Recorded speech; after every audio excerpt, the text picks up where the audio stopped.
જય માતાજી મિત્રો, કેમ છો બધા? જો આજે અમે છે ને શોપિંગ કરવા આવેલા ડીમાર્ટમાં.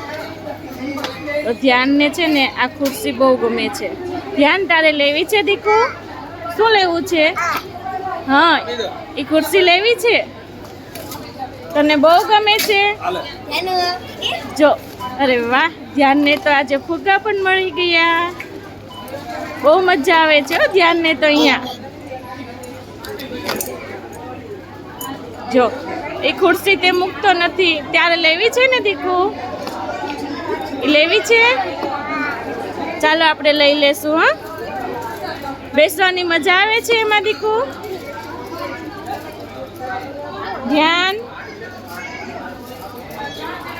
એમાં બેસવાની મજા આવે છે? લેવી છે તારે? ચાલો. હા હા, બાય બાય કહી દે.